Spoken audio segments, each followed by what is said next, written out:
Hello बच्चों, let's see the question. The question is read the following statements and choose the correct option from the codes given below. तो यहाँ पे हमें 1 to 5 statement दे रखा और हमें यहाँ पे बताना है कौन सा स्टेटमेंट करेक्ट या इनकरेक्ट है।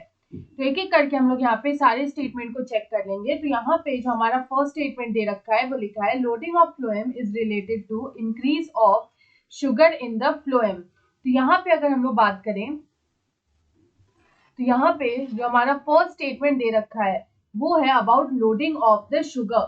तो यहाँ पे अगर हम लोग शुगर के लोडिंग की बात करें तो शुगर की जो लोडिंग होती है वो होती है एट द सोर्स। तो यहाँ पे फ्लोएम में जो लोडिंग होती है शुगर की वो होता है in the form of sucrose. It happens in the form of sucrose और इसको हम लोग बोलते हैं लोडिंग ऑफ द शुगर। तो यहाँ पे जो लोडिंग ऑफ द शुगर होता है it is related to the increase in the sugar. तो यहाँ पे शुगर जो होगा वो यहाँ पे इंक्रीज होगा इन द फ्लोएम क्योंकि यहाँ पे इसकी लोडिंग हो रही है।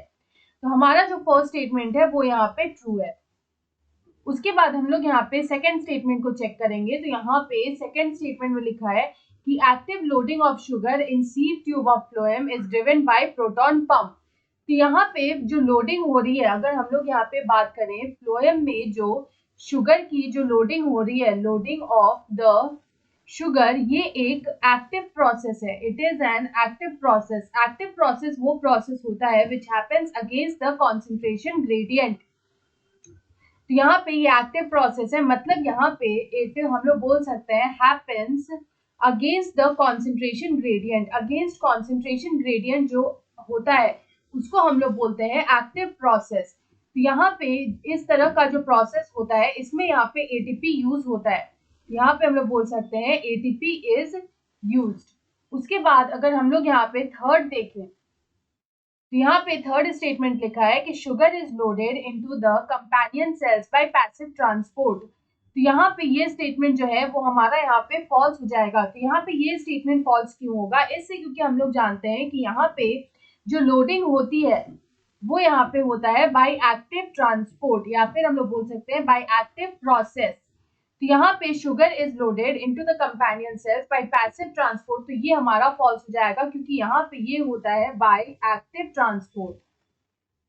ये होता है बाय एक्टिव ट्रांसपोर्ट। उसके बाद हमारा जो यहाँ पे फोर्थ स्टेटमेंट दे रखा है तो फोर्थ स्टेटमेंट में यहाँ पे लिखा है कि the loss of solute produce low water potential in the phloem. तो ये स्टेटमेंट हमारा अगेन यहाँ पे फॉल्स हो जाएगा। अगर हम लोग यहाँ पे लॉस ऑफ सोल्यूट की बात करें इन द फ्लोएम तो यहाँ पे जो लॉस ऑफ सोल्यूट होगा इन द फ्लोएम तो इसका क्या रिजल्ट होगा। तो यहाँ पे जो हमारा सोल्यूट पोटेंशियल है यहाँ पे हमारा जो सोल्यूट पोटेंशियल है वो यहाँ पे डिक्रीज कर जाएगा। सोल्यूट पोटेंशियल यहाँ पे डिक्रीज करेगा या फिर हम लोग बोल सकते हैं कि जो वाटर पोटेंशियल है वो यहाँ पे इंक्रीज कर जाएगा। Water potential will increase. तो यहाँ पे इस तरह से हमारा ये स्टेटमेंट जो है वो यहाँ पे फॉल्स हो जाएगा। उसके बाद अगर हम लोग यहाँ पे फिफ्थ या लास्ट स्टेटमेंट देखें तो लिखा है cytoplasmic strand passes through the holes in sieve plates and form a continuous filament। तो हमारा जो ये स्टेटमेंट है वो हमारा यहाँ पे ट्रू है। अगर हम लोग यहाँ पे बात करें अबाउट दीज साइटोप्लाज्मिक स्ट्रैंड तो यहाँ पे ये जो साइटोप्लाज्मिक स्ट्रैंड्स होते हैं दे पास थ्रू द होल्स। यहाँ पे जो सीव प्लेट्स में जो होल्स होते हैं उनसे ये पास करते हैं। तो हम लोग बोल सकते हैं कि they passes through holes which are present in the sieve plates.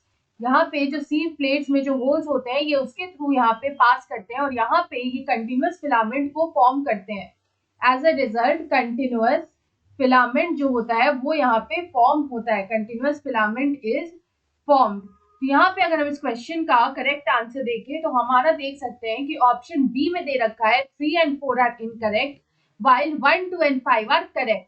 तो हमारा यहाँ पे option B is the right answer. I hope you understood it well. Best of luck.